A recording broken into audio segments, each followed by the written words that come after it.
Hey guys, 460 style here. I know you guys have been waiting for my videos. It's been a while. I've been working a lot, busy, and now it's time for hunting season again. You remember last fall when I bought my 4570, the handy rifle, with the Bushnell scope on it. See, I don't even remember having shot in a while. But anyway, I just want to chat about a little bit about my history. I got some videos out there.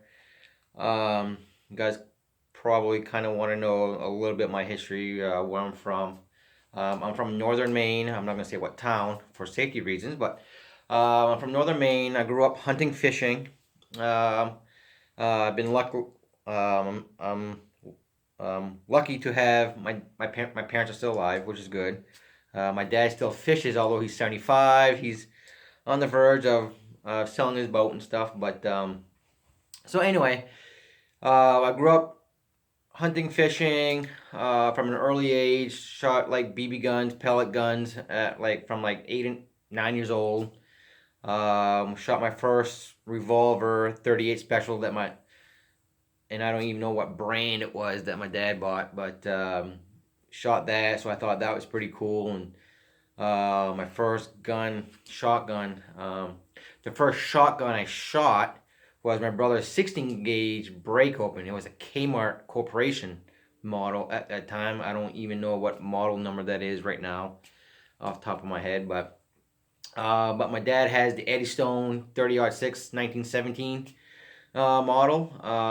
I've shot that many times. It's still in our family. It's going to keep continuing our family, which is a good thing because I don't have any kids, and my brother has boys. I got two nephews, so at least it'll keep going on in that generation with that rifle because we grew up with that rifle. It's a sentimental value for our family. My dad traded in how do you purchase it? I think it was an aquarium and $20. I got one in an aquarium and $20 for his rifle, and that's how he attained the rifle like since the '60s. So that was a pretty cool rifle for us growing up. Um, a 30-06. What's not to like about a 30-06? They're a decent gun and caliber actually, and so I moved around a little bit. Went to Colorado. Didn't do any hunting. South Carolina, I didn't do any hunting either. I did some fishing. So I moved to southern Maine about 18 years ago, and in construction and stuff. Keeping busy, working still, obviously. But I kind of had a little. You think I'm gonna go through this video without showing a gun or two, right? So I grew up watching westerns. My dad likes westerns and comedies and the Clint Eastwood type movies and Charles Bronson. Who doesn't like Charles Bronson in the Death Wish movies, right? So we grew up watching that type of stuff, and I've always liked Any Which Way But Loose. Is that what it is with Clint Eastwood with the old lady with the double barrel shotgun? And pretty much all these western stagecoach movies got a double barrel shotgun, usually 12 gauges or 10 gauges and stuff, but I found a certain gauge, which I have two other models I think you guys already know of, 16 gauges. I have my bolt action 190 and I got my break open. My brother has a break open and he has a pump action 16 gauge. And it kind of like a little cult following, I believe. 16 gauge is kind of like a dying breed, but they still manufacture bullets. Not as popular as the 20, 28 gauge, 410, and the 12. It's like a 10 gauge cult. You kind of fall to the wayside because you got 12 and 3.5 inch magnums now in 12 gauge, so that's the same equivalent as a 10. So why have a 10 when we can have a 12? So that's kind of the way we went, in the last 15 years, 20 years, with the 12 gauge, the 3.5 inch mags and stuff. So, but anyway, here it is. 16 gauge, double barrel. Guess what model? 101.7 Sears and Roebuck. Imagine that. Sears and Roebuck. I have a love for 16 gauges. Found this one and shot it yesterday, actually. Whatever the date is today, the 1st of October, so it was what, the 30th or something. So everything works great. Even did the double, the trigger pull. Not much recoil versus my other two. The bolt action is not bad because it's still kind of heavy. The brake open, obviously weighs less, so it has a little more recoil. But this one, the hinge is tight. Everything's tight on it. The wood has a little varnish issue, but there's like really no dents or gouges. It looks like it here, but if you look at it, it's like really no. So I might get it refinished. I don't know, or just leave it the way it is. Kind of like, you know me. I kind of like the patina. Like the 303 that I have.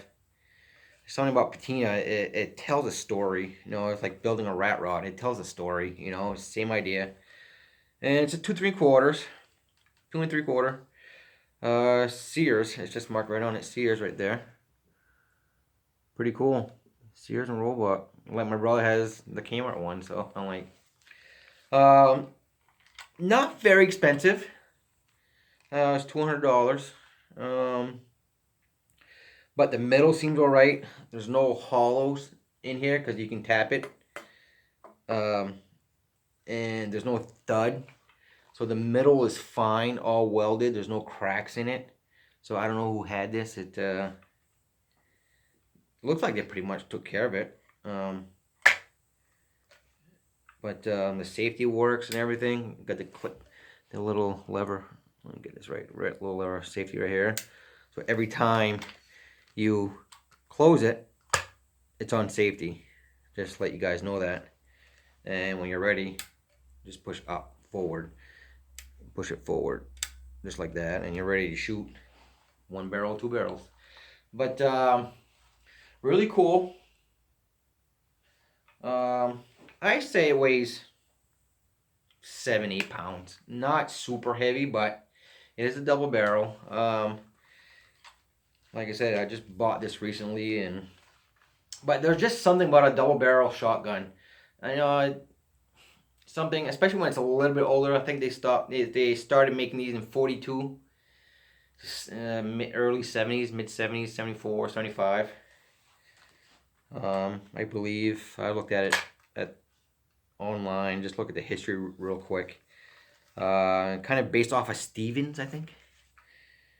But yeah, a high price on these is like $300. So it's not. I mean, they're around, but I've been kind of looking for guns for a while now, and the ones I've seen are like Hollands, and they're like asking $600, $700, $800, $1,500 for these 1950s, 40s guns. I'm like, who's gonna buy that? I'd rather buy a nice AR or something, So, but I really like this gun. I just like the way it feels. It feels good. Nice little form. Not much recoil, like I said, although it doesn't have like a padding in the back here. I had one shirt on. I shot both barrels. My shoulder's not even sore, nothing. But it was birdshot. It wasn't like buckshot or slugs. But I believe these are modified chokes, or like a semi-full, they call it, not a total full, because they said total full choke, you cannot, like super chokes, you can't put slugs in it. It won't fit. It won't go through. So, really, really cool. So growing up, I've always wanted a double barrel shotgun. It's been years. Don't want to say my age, but 74 till now is whatever it is, 23 or something. So, but yeah, but don't let the grace kind of trick you out there. But always wanted a 12 gauge shotgun. 12 gauge, 16 gauge. I almost bought a 12 gauge, but looking at some stubbies, some home defense 12 gauge shotguns, pumps, and this was sitting right next to it, and I'm like, the barrel looks kind of small versus I thought it was a full choke 12 gauge. And I looked at it, and the guy didn't tell me there was a 16 gauge here, because I buy all his 16s, or a lot of them anyway. And But really nice trigger pull. I can't tell you the pounds because I don't remember. I only shot a few rounds out of it, and I had some friends from work that were shooting also, so I was teaching them how to shoot the right way and showing, I know, because I don't mind showing people the right way to shoot and be safe, and they never shot a gun before. They're from a different country, so so they had fun, we had fun, and but yeah. So growing up, again, growing up, all hunting, no birds, deer, moose, whatever. Being northern Maine, northeast Maine, even New Hampshire, Vermont, New York has all. Besides New York City, most of New York is woods. It's country, and a lot of people do hunt. And so that's my 16 I purchased. Um, and again, like I was talking about my dad's old gun. You know, growing up, seeing that old battle rifle, not knowing if it's all battle or not, because we haven't dug too hard into it, but it doesn't really matter the history because it's for us. That's what we had growing up, and it's a joy to shoot. It's still a fun gun to shoot, and I bought this 303 here, the British, and it's still an old gun, not as old as the Eddystone one, but it's a 42, and there's just something about old guns that just they're really cool to shoot. I know I like new guns also. I like all kinds of stuff, but there's just something about that fine little sight in the front of that, nice and thin, and the old patina with the ramp and everything, and the volley fire, the history of the volley fire and everything, the trench warfare back in the day, and the history with this thing, World War II era, pre World War II, but it's still they still have a history. How many people has touched this gun? How many people has shot this gun? How many hands did it go through before it touched mine? And whoever's after. Um, so it's pretty cool to me. The history of America becoming and the right to bear arms and everything else. We there's a reason why we came here in the United States. They came here, to get away from the bad stuff. But that's another topic for another day. But anyway, but this is pretty cool. If you look at the history of stuff, it's really interesting. No matter if it's made in Germany at World War II, that was a whole time where it was bad. But the weapons they were engineering were pretty cool though. You got to give it to that. Everybody at the time of need and in time of need and the crises. People get together and they engineer this stuff, and we help out other countries and stuff like that. But no, this is there's just something about nice old guns, and it's part of growing up history, watching all these war movies and everything.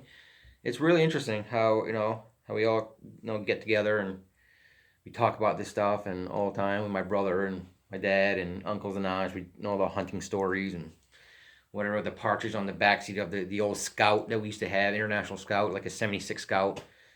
For us, that was one of our better vehicles we ever had. And so my brother shot a partridge one day, and he didn't kill it. He didn't, like, whatever he did has to do to it.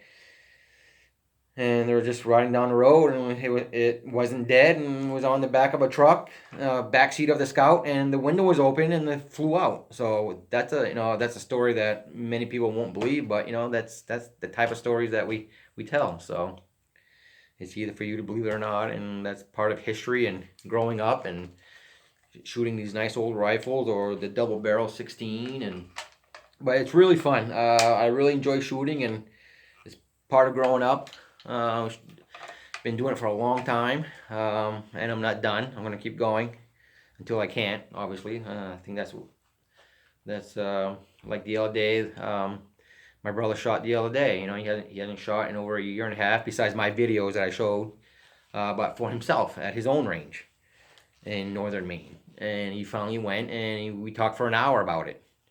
That's part of our culture and as us four family, and it's really interesting. It's fun, and we enjoy it. And I know I'm boring the crap out of you guys right now, but it's cool. It's hope more families can do this in the near future, and they just keep it going and get new shooters and new people involved and get into these competitions with handguns or skeets or whatever, bow and arrow, crossbow, air rifle. There's a lot of stuff to do, and it's not about just killing animals. A lot of people, oh, they're hunting, killing animals. No, you can still go shoot. And that's only a part of the season of the year. And if I don't shoot one, or whatever, or don't go hunting, I still go shoot at the range, and I reload my own bullets, as you've seen in my videos, and it's really fun. And but that's what we do. That's how I was raised, and that's how my brother was raised. That's how my dad was raised, and his grandparents, and you know, and, but yeah. So hope everybody stays safe out there. Just a little video of just a little brief history of what 460 style is about, and more to come. So you guys all be safe. Take care and keep shooting. 460 style.